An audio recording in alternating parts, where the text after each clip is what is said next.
नमस्कार, मी प्राध्यापक डॉक्टर राजेंद्र मुंबरकर या गोपुरी आश्रमच्या संचालक मंडळाचा अध्यक्ष।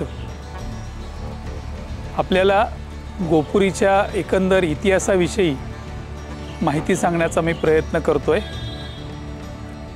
कोकणचे गांधी पूज्य अप्पासाहेब पटवर्धन यांनी 5 मे 1948 साली गोपुरी आश्रम संस्था स्थापन केली।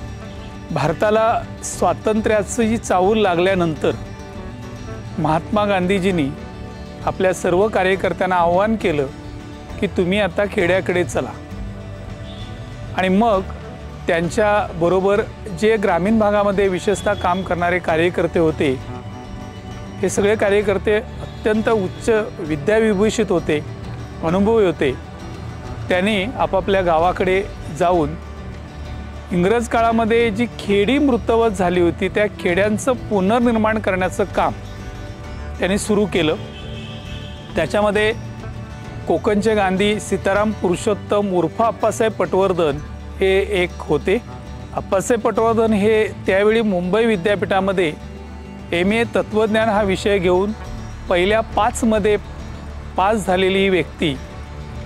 त्यांना पुण्यामध्ये SP कॉलेजमध्ये प्राध्यापकाची नोकरी मिळाली होती, परंतु ती नोकरी सोडून त्यांनी या ग्रामीण परिवर्तनाच्या कामाकडे वळण्याचा निर्णय घेतला। गांधीजींचा आदेश हा त्याच्यातला महत्त्वाचा भाग होता। अप्पासाहेबांनी गोपुरी आश्रम सुरू करण्यामागचा उद्देश हा होता की कोकणातलं जे दारिद्र्य आहे ते दारिद्र्य संपवण्यासाठी इथल्या साधन संपत्तीमधून काही निर्माण करता येईल का, याविषयीचे प्रयोग इथे व्हावेत अशी त्यांची अपेक्षा होती। त्याचबरोबर ग्रामीण भागामध्ये अस्वच्छतेमुळे पसरणारे जे वेगवेगळे आजार आहेत तर त्यांच्याविषयी काही प्रयोग करता यावेत असा एक उद्देश होता। आणि तिसरा उद्देश जो महत्त्वाचा होता तो म्हणजेच ग्रामीण भागामध्ये श्रमाची प्रतिष्ठा निर्माण करणं। या आश्रमाच्या माध्यमातून अप्पासाहेबांनी वेगवेगळे प्रयोग केले, विशेषतः शेती आणि फलोद्यान या संदर्भातले प्रयोग हे त्यांचे महत्त्वाचे प्रयोग होते। त्याच्यामध्ये कोकणामध्ये फलोद्यान उत्तम प्रकारे यशस्वी होऊ शकतं आणि त्याच्यातून शाश्वत स्वरूपाचा रोजगार इथल्या श्रमशक्तीला मिळू शकतो। कारण पूर्वी अशी अवस्था होती की कोकणामध्ये तशी रोजगाराची संधी नव्हती। इथला 5वी ते 7वी शिकलेला तरुण मुंबईची वाट धरायचा आणि मुंबईमध्ये जे मिळेल ते काम तो करायचा आणि त्याच्यातून तो घरी मनी ऑर्डर पाठवायचा, त्याच्यावर त्याचं घरचं कुटुंब चालायचं। अप्पासाहेबांना हे बंद करायचं होतं। इथल्या साधन संपत्तीमधून त्यांना उत्पन्न मिळालं पाहिजे, पुरेसं उत्पन्न मिळालं पाहिजे अशी त्यांची अपेक्षा होती। आणि म्हणून त्यांनी अन्नधान्याच्या शेतीचा प्रयोग केला। भाताचा प्रयोग हा पूर्वीपासूनच आपल्याकडे म्हणजे भात लागवड होत होती, परंतु त्याच्यामध्ये परत शास्त्रीय पद्धतीने भात लागवड कशी करता येईल।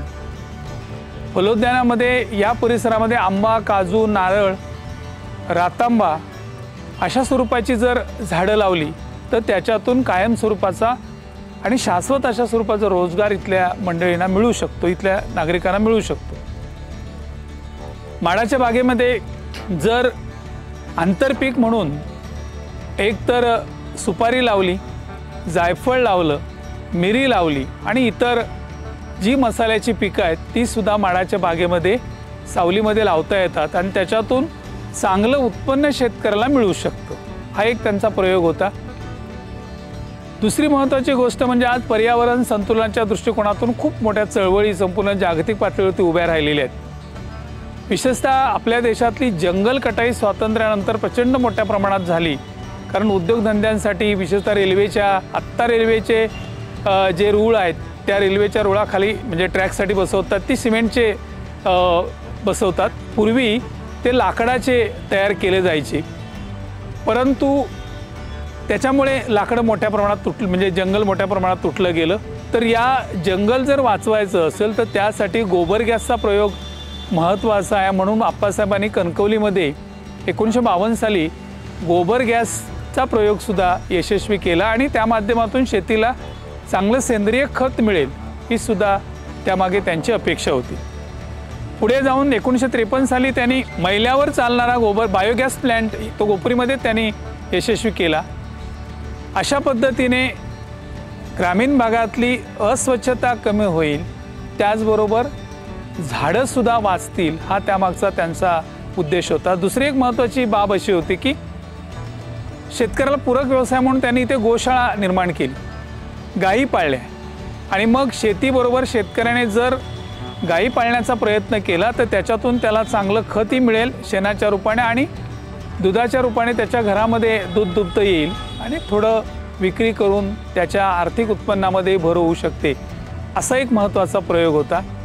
त्याचबरोबर आप्पासाहेबांनी एक दुसरा महत्त्वाचा जो प्रयोग केला तो असा होता की बाबासाहेब आंबेडकरांनी अस्पृश्यता निर्मूलनासाठी पूर्वी जो विशेषतः महार समाज होता तो मेलेली जनावरं ओढायचा, तर ते बंद करण्यासाठी बाबासाहेबांनी आवाहन केल्यानंतर मागासवर्गीय समाजाने ते काम सोडून दिलं। आप्पासाहेबांनी स्वतः मेलेली जनावरं सोलायला सुरुवात केली, कारण त्यांचं म्हणणं असं होतं की मेलेली जनावरं ही देशाची मोठी संपत्ती आहे आणि स्वतः त्यांनी त्याचं कातडं काढायला सुरुवात केली। त्या हाडापासून आणि त्याचं जे मांस राहायचं त्याच्यापासून उत्तम प्रकारचं सेंद्रिय खत तयार करायचे, ते कंपोस्ट खत तयार करायचे। आप्पासाहेब एक कोकणस्थ ब्राह्मण होते आणि त्यांना जाती निर्मूलनासाठी त्यांचा जो प्रयत्न होता तो अत्यंत प्रामाणिक होता, कारण त्यांचं चरित्र आहे माझी जीवनयात्रा। ते चरित्र जर आपण वाचलं तर आप्पासाहेब किती निष्कलंक होते याची आपल्याला कल्पना येईल। दुसरी महत्त्वाची गोष्ट अशी आहे की ग्रामीण भागामध्ये लोकांना स्वावलंबन मिळावं यासाठी त्यांनी हा सगळा प्रयोग मांडलेला होता। ग्रामीण भागामध्ये अस्वच्छता मोठ्या प्रमाणात होती, विशेषतः लोक उघड्यावरती प्रातर्विधी उरकतात आणि मग त्याच्यामुळे संसर्गजन्य आजार मोठ्या प्रमाणात निर्माण व्हायचे। याला आळा म्हणून शौचालय प्रत्येक कुटुंबाकडे यायला पाहिजे। मांजर आपल्या मळावरती माती टाकते, माणसाने असं केलं तर चांगल्या प्रकारे आरोग्याचं संवर्धन होऊ शकतं आणि म्हणून त्यांनी गोपुरी संडास नावाचा संडास विकसित केला। तो संडास आज जर्मनीमध्ये इकोसॅन म्हणून परिचित आहे आणि तिथे त्याच्यावरती खूप मोठं संशोधन झालं। आज जी संपूर्ण स्वच्छता अभियानामध्ये जो सोपा संडास वापरला जातो ते आप्पासाहेबांचं मॉडेल आहे। अशा पद्धतीने हे सगळे वेगवेगळे प्रयोग आप्पासाहेबांनी इथे केले आणि हे प्रयोग ग्रामीण भागापर्यंत पोहोचवण्याचा प्रयत्न केला। आज गोपुरी आश्रमला जवळजवळ 73 वर्ष पूर्ण झालेली आहेत आणि आज हे काम थोडं मागे पडलं आहे, कारण आत्ता ह्या सगळ्या कामामध्ये आधुनिकता आली, त्यामुळे हे काम आणि दुसरी महत्त्वाची गोष्ट हे काम करणारे कार्यकर्ते होते ते नंतर मग सगळे कार्यकर्ते वृद्ध झाले आणि ते निवर्तलेले आहेत। आज गोपुरी आश्रमचं काम थोडं वेगळ्या टप्प्यावरती सुरू आहे। आम्ही ग्रामीण भागामध्ये रोजगाराचं काम करतो। 2001 सालापासून आपल्या जिल्ह्यामध्ये काजू प्रक्रियेच्या स्वयंरोजगाराचा प्रयोग आम्ही उत्तम पद्धतीने राबवला आणि मला अभिमान वाटतो सांगायला तुम्हाला की 2001 साली आम्ही ही छोट्या अगदी घरगुती काजू प्रक्रिया उद्योगाची संकल्पना आम्ही निर्माण केली। त्याचं स्वतंत्र सिलेबस आम्ही तयार केला आणि त्यानुसार युवकांना ट्रेनिंग दिलं। एक गोष्ट महत्त्वाची अशी आहे सिंधुदुर्ग जिल्ह्यातली की सिंधुदुर्ग जिल्ह्यामध्ये पटकन काही रुजत नाही, लोकांना ते पटवून द्यावं लागतं, लोकांना त्याचा विश्वास बसावा लागतो। आम्ही ज्यावेळी सुरुवातीला प्रशिक्षण द्यायला सुरुवात केली त्यावेळी युवकांकडून स्वयंरोजगार सुरू करण्याची मागणी झाली। स्वयंरोजगार सुरू करताना विशेषतः ॲग्रिकल्चर गुड्सच्या बाबतीत म्हणजे शेतमालाच्या बाबतीत किंवा शेतमाल प्रक्रियेच्या बाबतीत एखादा व्यवसाय सुरू करायचा असेल तर पहिला प्रश्न असतो तो उत्पादित मालाच्या विक्रीचा आणि मग ती विक्री जर नीट झाली नाही तर उद्योगधंदे बंद पडतात। या गोष्टीकडे आम्ही सुरुवातीला गांभीर्याने लक्ष दिला, त्याचा अभ्यास केला आणि मग आम्ही छोटे छोटे उद्योग अगदी घरगुती उद्योग म्हणजे एखादा शेतकरी असेल त्याच्याकडे 30-40 काजूची कलमं असतील तर ते जे काय त्याचं 1-1.5 टन किंवा जे काय उत्पादन मिळायचं त्याचं त्याने प्रक्रिया करावी, तो सगळा काजूगर कॉमन फॅसिलिटी सेंटर निर्माण करून गोपुरीमध्ये एकत्र व्हावा अशी सुरुवातीची आमची कल्पना होती। पण नंतर मला अभिमान वाटतो सांगायला आमच्या जिल्ह्यातल्या युवकांच्या बाबतीत, आमच्या जिल्ह्यातल्या युवकांना तंत्रज्ञान शिकवावं लागत नाही, फक्त मानसिकता बदलणं गरजेचं असतं आणि ती मानसिकता आम्ही फार उत्तम पद्धतीने तयार करण्याचा प्रयत्न केला। आमच्याबरोबर गोपुरी आश्रमबरोबर महाराष्ट्र शासनाचा कृषी विभाग होता, राष्ट्रीय कृषी आणि ग्रामीण बँकेचं जिल्हा प्रबंधक कार्यालय आमच्याबरोबर होतं आणि पुण्याची एक मोठी जी 10 ते 12 राज्यामध्ये आज ग्रामीण विकासाचं काम करते ती बाएप नावाची संस्था आमच्याबरोबर होती.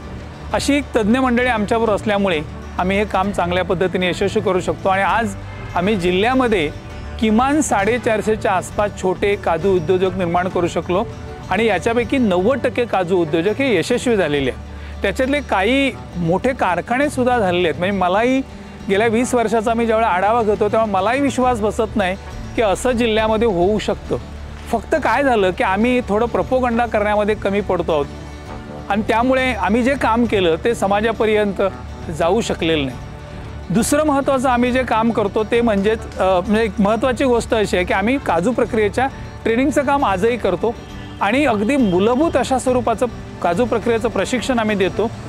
त्याचबरोबर शासनाचे जे वेगवेगळे उपक्रम आहेत जे ग्रामीण भागामध्ये चांगल्या पद्धतीने गेले पाहिजेत अशा उपक्रमामध्ये आमचा सहभाग हा सातत्याने असतो. शासनाच्या संपूर्ण स्वच्छता अभियानामध्ये आमचा सहभाग महत्त्वाचा होता. त्याचबरोबर जलस्वराज्य प्रकल्पामध्ये आमचा सहभाग हा राहिलेला आहे आणि खूप चांगलं आम्ही शासनाबरोबर काम केलं. आज रत्नागिरी जिल्ह्यामध्ये जलजीवन मिशन नावाची जी योजना सरकारने सुरू केली आहे त्याच्यामध्ये 4 तालुक्यामध्ये आम्ही शासनाबरोबर रत्नागिरी जिल्ह्याच्या जिल्हा परिषदेबरोबर काम करतो. अशा पद्धतीने हे एक शासनाचे प्रकल्प झाले. आम्ही गोपुरीमध्ये गेल्या 5 वर्षापासून युवकांसाठी वाचन संस्कृती नावाचा उपक्रम सुरू केला. तो आत्ता थोडा खंड पडला आहे पण परत तो सुरू होणार आहे. कोरोना काळामध्ये तो थोडा खंड पडला होता, आता तो पुन्हा सुरू होईल. युवकांच्यामध्ये वाचनाची आवड निर्माण व्हावी, त्यांच्यामध्ये एक वैचारिक सजगता यावी असा तो उपक्रम होता. आणि मला अभिमान वाटतो सांगायला की त्या उपक्रमामध्ये जे युवक होते ते युवक आज वेगवेगळ्या कलेच्या क्षेत्रामध्ये गेले, स्वतः साहित्यिक म्हणून पुढे आले. अशा पद्धतीने हे सगळं काम गोपुरी आश्रमचं चाललेलं आहे. आम्ही आप्पांच्या विचारानेच आणि विशेषतः गांधीवादी विचाराने हे काम करण्याचा प्रयत्न करतो. आणि गांधीवादी विचार जो तो मानवतेचा विचार आहे, माणसाला माणसासारखं मानणारा विचार आहे. या विचाराने आम्ही सगळे कार्यकर्ता मंडळी आज गोपुरी आश्रममध्ये काम करतो.